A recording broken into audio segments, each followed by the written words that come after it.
Welcome back after the break. और हमारे चेहरों पर ये जो मुस्कुराहट और हंसी है ना, ये इसी वजह से कि बहुत ज़बरदस्त सेगमेंट है।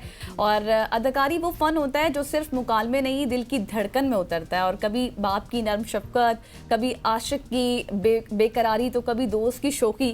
और ये वो अदाकार हैं जिसने हर किरदार को जिया, हर जज्बात को छुआ। 3 दहाइयों पर मुहित फ़नी सफ़र, बेशुमार कामयाब प्रोजेक्ट्स और लाखों दिलों की धड़कन आज हमारे शो में मौजूद है। आप बहुत सारे रोमांटिक रोल्स भी करते हैं, कॉमेडियन भी हैं, इसके साथ साथ आप ये कहें कि सीरियस रोल भी करते हैं। Wonderful actor, the king of entertainment मैं इनको कहूंगी। बिल्कुल कौन मौजूद है जी आज हमारे साथ मौजूद है the one and only Faisal Qureshi साहब। फैसल भाई, thank you so much for joining us. गज़ल ने तो एक बड़ा बाकमाल किस्म का आपका इंट्रो करवा दिया, लेकिन मेरा पहला सवाल फैसल भाई ये था कि आप क्यों अभी तक हीरो के रोल में आ रहे हैं, लेकिन जब आप अभी जिम में मौजूद थे और हमसे आपकी बात हुई तो उसमें हमें पता चल गया कि किस तरह से आप अपने आप को फिट रखते हैं। सर, कैसी जा रही है आपकी माशाल्लाह से ये सफर? बस भाई लगे पड़े हैं, काम चल रहा है। बाकी हाँ, इत्तेफाक ये है कि आज टाइमिंग जो है वो मैं थोड़ा लेट हो गया जिम से, जिसकी वजह से बीच में हमें बात करनी पड़ रही है। बाकी मैं हीरो नहीं आ रहा यार, किसने कह दिया मैं हीरो आ रहा हूँ। Doing character roles from so many years. और मेरा टारगेट भी कभी हीरो आना नहीं था। वरना the kind of characters I have done शायद मैं ना कर पाता अगर मैं सिर्फ ये सोचता कि मैंने हीरो आना है। Because in my very early age I have done चूका जान, जिसमें मैं 71 साल का बूढ़ा बना था। और चूका जान बात है 2008 की या 9 की। फिर मेरी साथ जर्रे बेनिशान है, फैज़े तन्हाई है, या और ऐसे बहुत सारे ड्रामे हैं अब जिसमें मैंने मैं यंग वो अब्दुल रोल कादिर किया। वाला ड्रामा। जी बिल्कुल। सो मकसद कभी भी हीरो आना नहीं था। मैं हमेशा से जब मैंने इंडस्ट्री में, खासतौर से टेलीविजन इंडस्ट्री में जब मैं आया, तो मेरी इंस्पिरेशन में कुछ ऐसे लोग थे जिसमें मोहम्मद कबीर खान साहब हैं, Firdous Jamal Sahab, Talat Hussain, Abid Ali, Faim Sarhadi. There are lot of big actors of Pakistan. तो मैं चाहता था कि यार आने वाले वक्त में लोग उनकी लिस्ट में डालें, ना कि हीरो की लिस्ट में। तो बस इस वजह से जो डिफरेंट कैरेक्टर्स होते थे मैं वो करता रहा। और आज भी मेरी यही कोशिश होती है कि, क्योंकि हमारे यहाँ कैरेक्टर बेस्ड ड्रामे बहुत कम बनते हैं। एग्जैक्टली। हाँ, तो इस वजह से अल्लाह का शुक्र है कि मुझे ऑफर ही ऐसे ड्रामे होते हैं, या मेरे पास स्क्रिप्ट ही ऐसे ड्रामों के आते हैं जो कैरेक्टर बेस्ड होते हैं, या जिनमें कैरेक्टर्स पे ज्यादा तवज्जो दी जाती है। या समझे कि मैं ऐसे स्क्रिप्ट चूज करता हूँ जिसमें कैरेक्टर पे ज्यादा तवज्जो हो। बिल्कुल। और हीरो फैसल नहीं हूँ साहब, भाई। आप हर करेक्टर को, हर किरदार को आप इस तरह से निभाते हैं कि देखने वाले भी दंग रह जाते हैं। मुझे ये बताएं कि वैसे आपको कैरेक्टर तो छोड़े, रमजान ट्रांसमिशन इतनी खूबसूरत करते हाँ हैं कि पूरे बिल्कुल। पाकिस्तान को अपनी तरफ मुतवज्जो कर लेते हैं। बिल्कुल। और मुझे ये बताएं, बहुत पहले तो शुक्रिया। आपको मुबारक भी हो आपके 2 ड्रामे बहरूपिया और राजा रानी के हवाले से। टीजर देखकर बहुत लोग बहुत एक्साइटेड हैं और खुश भी हैं। पहला एपिसोड भी हम सब ने देखा। थोड़ा सा ज़ाहिर आप ज़्यादा तो नहीं बता सकेंगे, लेकिन थोड़े से करेक्टर्स के हवाले से बताएं कि क्या किस तरह से एक्सपीरियंस रहा आपका। राजा रानी की अगर पहले बात करते हैं जी। तो ऑब्वियसली एक different experience, because in my age I am playing एक 8 साल का बच्चा। तो एनर्जी वो चाहिए थी, भाग दौड़ वो चाहिए थी। तो अल्लाह का शुक्र है कि अभी तक जो है वो एनर्जी उतनी है। और ड्रामे में भी वो एक्चुअली की जो एज है वो यही आगे पीछे ही है, 45-50 के घेरे में ही। और लेकिन उसके साथ एक इंसिडेंट ऐसा हुआ है जिसकी वजह से वो एक अपनी बैक एज में चला गया। तो उस पे जब हम काम कर रहे थे तो बहुत सारी मुझे डायरेक्टर साहब ने कहा कि ऐसा होता है, यूं होता है। मैंने कहा नहीं भी होता तो डायरेक्टर एक अपनी दुनिया बनाता है भाई, हाँ। और उसमें वो कुछ भी कर सकता है। वरना हम ये मार्वल, डीसी या और बहुत सारी ऐसी जो फिक्शनल स्टोरीज हैं वो ना देख पाते। तो मैंने कहा इट्स ओके। मैंने कहा इसमें कौन सी ऐसी बात है।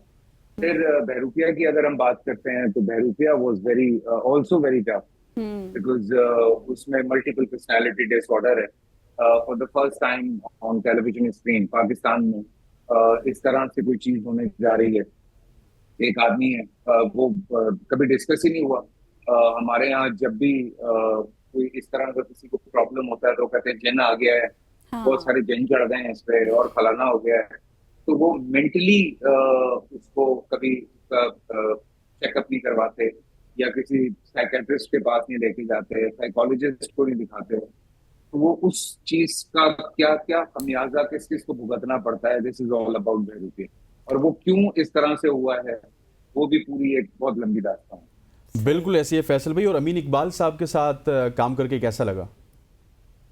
यार मैं कुछ लोगों को बताया मैंने हम्म। कि हम माशाल्लाह से 20-22 साल से एक दूसरे को जानते हैं, अच्छी बातचीत है, दोस्ती है, जिम में भी साथ होते हैं, काम ही नहीं किया कभी। हाँ हम्म। हाँ। तो जब बाबर ने मुझे ऑफर किया ये सीरियल, तो बहुत सारी चीजें थी जिन पे हम काम कर रहे थे। फिर Amin was very excited, I was very excited, because Amin का एक अपना अंदाज है कहानी कहने का। तो अमीन ने भी बहुत मेहनत की, तो मैंने भी बहुत मेहनत की, और पूरी कास्ट जो है सबकी बहुत मेहनत शामिल है राजा रानी में। और बहुत मजे के आदमी हैं, बड़ा अंडरस्टैंड करते हैं चीजों को। बहुत सारे सवाल जो मेरे होते थे उनके जवाब उनके पास होते थे। तो ये एक बड़ी मजे की अंडरस्टैंडिंग बनी हम दोनों की, ऑब्वियसली। सही। जबरदस्त। अच्छा फैसल साहब, ये बताएं कि जब आपका हई ड्रामा आया था, बहुत ज़्यादा फेमस हुआ था माशाल्लाह, सब ने देखा। एक ड्रामा हिट होने के बाद बहुत सी एक्सपेक्टेशंस बढ़ जाती है ना कि अगला भी हिट होगा नहीं होगा। तो इस तरह की सिचुएशन, चैलेंजिंग सिचुएशन होती है आप में, तो फिर किस तरह से उसको टैकल करते हैं? देखिए, अगर चैलेंजिंग सिचुएशन ना होती तो शायद 1 साल और 2 या 3 महीने के बाद मेरा सीरियल ऑन एयर ना होता ही है। हाँ, बहुत एग्जैक्टली। चैलेंजिंग सिचुएशन हो जाती है। अदरवाइज अगर आपका ड्रामा नॉर्मल हिट हो और नॉर्मल कैरेक्टर हिट हो, तो हम्म। आपके कोई भी कैरेक्टर आते हैं तो आप कहते हैं इट्स ओके, इट्स फाइन, मतलब बैक हम्म। टू बैक चलता रहे, कोई इशू हाँ नहीं। हाँ। पर जब चन्नार खान भाई जब हिट हुआ, तो बहुत ज्यादा मुश्किल हो गई थी, क्योंकि कुछ स्क्रिप्ट आए जो कि आपको पता है हमारे यहाँ एक भेड़ चाल है, जब एक तरह हाँ, की चीज हिट होती है तो आपको उसी तरह की चीजें आनी शुरू हो जाती हैं। बिल्कुल। तो मैं सिंपली रिफ्यूज करता जा रहा था, मैंने कहा मैं नहीं करूंगा, मैं नहीं हम्म। करूंगा, मैं नहीं करूंगा। और हम्म। उस वजह से कुछ तकरीबन 8-9 महीने मैंने काम नहीं किया। और अच्छा। उसके बाद फिर राजा रानी और रुपया जब आए, तो फिर मैंने उस पर काम किया, बिकॉज मुझे वाकई जरा मुश्किल हो गई थी टू लाइक आपको जंप करना है किसी और अब कैरेक्टर में। बिल्कुल। तो उसके लिए आपको स्क्रिप्ट चाहिए, आपको टीम चाहिए, आपको लोग चाहिए जो कि बिल्कुल आपको एक डिफरेंट साइड पे ले जाएं। कई मैं वजाहत की जितनी मेहनत थी मेरे कैरेक्टर को बनाने में, या सकलैन जो हमारे राइटर थे, जो ऑब्वियसली जो पूरी मेरी प्रोडक्शन टीम थी, सेवंथ स्काई की, बहुत एक्सपेक्टेशंस बढ़ गई थी हम्म। कि अब पता नहीं क्या आएगा, अब पता नहीं क्या आएगा। हाँ, तो बिल्कुल। स्क्रिप्ट आ रहे थे, मैं पढ़ रहा था, मैं वापस कर रहा था। मैंने कहा यार, हालांकि अच्छे ड्रामे थे, ये बात नहीं है कि अच्छे ड्रामे नहीं थे, लेकिन बात यह है कि वो कैरेक्टर जो है वो बैठ नहीं रहा था मेरे दिमाग। हम्म। मैंने कहा नहीं यार, मुझे कुछ और करना है, मुझे कुछ और करना है। Even when Babar offered me एक सीरियल, तो मैंने जब पढ़ा तो मैंने कहा बहुत अच्छा है, लेकिन मैं अभी नहीं करूंगा, उसको हम थोड़ा अच्छा। आगे करेंगे। हम्म। तो मैंने कहा ये दूसरा एक सीरियल है, तो बाबर ने कहा कि बाबर जावेद ने कि यार इसके तो अभी 7-8 एपिसोड लिखे हैं सिर्फ। तो मैंने कहा भाई ये करते हैं। तो हम्म। फिर हमने बड़ी जल्दी में अमीन भाई को इन्वॉल्व किया, और अमीन इकबाल और पूरी टीम जो है उसकी जैसी भागदौड़ लगी है। कई दफा तो ये भी हुआ है सेट के ऊपर राजा रानी के, हम्म। कि हम बिल्कुल रेडी होके बैठे हैं अच्छा। और सीन लिख के तब आ रहा है, कि मतलब इस तरह से भी हमने काम किया कई दफा अच्छा। राजा रानी के सेट पे। अच्छा फैसल भाई, जिस तरह आपने डिफरेंट अपने ड्रामास का जिक्र किया और डिफरेंट कैरेक्टर्स का जिक्र किया, क्या आप समझते नहीं है कि इस तरह की डिफरेंट कैरेक्टर्स, डिफरेंट स्टोरीज आएंगी तो ड्रामास हिट भी होंगे? क्योंकि मोर और लेस हम जब भी टीवी देखते हैं ना, कभी कभार हम बोर भी हो जाते हैं कि वही सास बहू का चक्कर चल रहा होता है, किसी में तलाक हो रही होती है, किसी में दूसरी शादी हो रही क्योंकि होती कुछ है। ड्रामे ड्रैग भी हो जाते हैं ना, हाँ। हम बीच में बोर हो जाते हैं। अच्छा हाँ, लेकिन मेरे ख्याल से ये पिछले कोई 2-2.5 साल से मुझे लगता है काफी चेंजेस आई हैं। हम्म। और ड्रामे जो डिफरेंट कॉन्सेप्ट्स पे हैं वो ज्यादा लोग देख रहे हैं, वो हम्म। इंजॉय भी कर रहे हैं।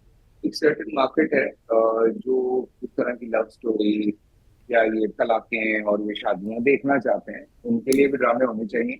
मेरे ख्याल से जब बुके बनता है ना, तो उसमें हर तरह की चीज होनी चाहिए, एक्शन भी होना चाहिए, रोमांस भी होना चाहिए, डिफरेंट कॉन्सेप्ट्स भी होने चाहिए। लेकिन अगर मैं पिछले कुछ सालों की बात करता हूँ तो बहुत अलग अलग चीजें आई। अगर हम फई की बात करते हैं तो फई के साथ इश्क मुझसे चल रहा था, जो बिल्कुल डिफरेंट स्टोरी थी, एक बहुत लव स्टोरी थी, लोगों ने बहुत पसंद किया, बहुत एंजॉय किया। उससे पहले आपका काबली पुलाव आया जो कि बहुत मुख्तलिफ था। बिल्कुल। फिर कलमन नीलो नील is one of his kind. फिर कुछ और ड्रामे थे जो कि बहुत अलग थे। तो बात यह है कि बेटे, मैं ये नहीं कहता कि हम उसको एक ही पलड़े में डाल दें। जब मुख्तलिफ चीज आती है लोगों को टाइम लगता है डाइजेस्ट करने में। लेकिन जब लोगों को समझ आ जाती है तो लोग उसको एंजॉय करते हैं। बहुत सारे ड्रामे शुरू में क्लिक नहीं करते क्योंकि एक अलग स्टोरी लाइन होती है। एग्जैक्टली। फिर उसके बाद जब वो लोगों को समझ आना शुरू होता है तो लोग कहते हैं कि ओ वाह यार ये बड़ा डिफरेंट। सो हमेशा से जो एक मुख्तलिफ चीज आती है तो शुरू में शायद लोगों को समझ नहीं आती, बिकॉज हमारा मसला यही है कि जब कोई एक अलग बात करता है हम शुरू में कहते हैं पागल है, उसका दिमाग सही नहीं है। लेकिन बाद में आपको समझ आना शुरू होता है कि ओह यार ही वाज राइट, ये एक अलग रास्ता जो है हमें दिखा रहा है और ये एक अलग तरीके से कहानी सुना रहा है। तो ये चीजें हमेशा से ऐसी ड्रामे हिट होते हैं। मुझे लगता है कि वो रन ऑफ द मिल ड्रामे चलते रहते हैं, लेकिन जब कोई बीच में मुख्तलिफ बात करता है तो वो जरूर हिट होते हैं। आप शुरू से लेके अब तक उठा लें, कोई सीधी कहानी हिट कभी भी नहीं हुई है, मुझे ऐसा लगता है। बिल्कुल ऐसा ही है, बिल्कुल आप ठीक कह रहे हैं। अच्छा ये बताएं, हिना अफरीदी के साथ काम करके कैसा लगा? मेहनती है और अच्छी बात है कि एक जब आप इस नीयत के साथ आते हैं काम करने के लिए कि आपने अपना नाम बनाना है, बिल्कुल। आपने मेहनत करनी है और आपने उसमें बिल्कुल भी जो है वो मतलब एक होता है ना कि खामखा की थकावट हाँ हाँ होती है हाँ, या बिल्कुल। एटीट्यूड होता है, तो ऐसा कुछ भी नहीं है। वेरी डेडिकेटेड बच्ची, बहुत आपने मेहनत तो के सीनियर साथ। वाला किरदार अदा नहीं किया। सीनियर वाला किरदार तो मेरे ख्याल से अदा करना चाहिए। हाँ बिल्कुल, इंसान सीखता है। जो जो हमने अपने सीनियर से सीखा है, जिस तरह हमारे सीनियर्स हमें उंगली पकड़ के चलना सिखाते थे, बिल्कुल। मेरे ख्याल से अल्लाह का शुक्र है हमें अच्छे सीनियर्स मिले। बिल्कुल। मैंने पहले भी उन सबका नाम लिया है। कभी भी किसी ने मतलब लाइक अगर मैं नुमान इजाज साहब की भी बात करता हूँ तो मैं रैंडमली आज भी उनको कॉल कर लेता हूँ कि भाईजान मुझे ये समझ में नहीं आ रहा है, जरा थोड़ा सा इस पे बात कर सकते हैं, तो कहते आप भाईजान है। लाइक उनसे मैं आज भी बात करता हूँ। या और मेरे बहुत सारे सीनियर्स थे। अगर मैं बूटे से भी बात करता हूँ तो I remember I went to, मैं अली एजाज साहब के पास जाता था, उनके पास बैठता था, उनसे लाइक बहुत सारी मैंने चीजें सीखी बिकॉज ऑफ दुबई चलो। तो बूटे को उनसे इंस्पायर, देखिए इंस्पिरेशन आपके पास जब इतनी बड़ी बड़ी इंस्टीट्यूट्स मौजूद हैं जिन लोगों ने इतने इतने साल काम किया हुआ है, तो एग्जैक्टली। उन्हीं से आप सीखते हैं ना कि अच्छा इस चीज को अगर आप हैंडल करना चाह रहे हैं तो आप उसको कैसे प्रोसेस करेंगे, कैसे उस कैरेक्टर को हैंडल करेंगे, कैसे उसकी डेवलपमेंट करेंगे। तो बहुत सारे सीनियर एक्टर्स अल्लाह का शुक्र है हमारे साथ थे।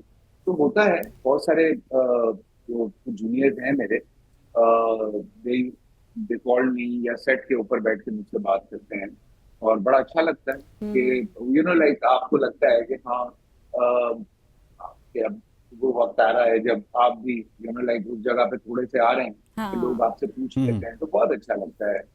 सीरियसली बहुत अच्छा लगता है। बिल्कुल जी फैसल भी, आपको अच्छा लगता है और हमें आपको सबकी सोच में देख के लेकिन बहुत अच्छा अच्छा लगा। लगा। Thank you so much for joining us, it's pleasure talking with you. खवातीन व हज़रात, हमारे साथ मौजूद थे एवर स्टाइल फैसल कुरैशी साहब, जो कि अपने ड्रामा के हवाले से हमें बता रहे थे।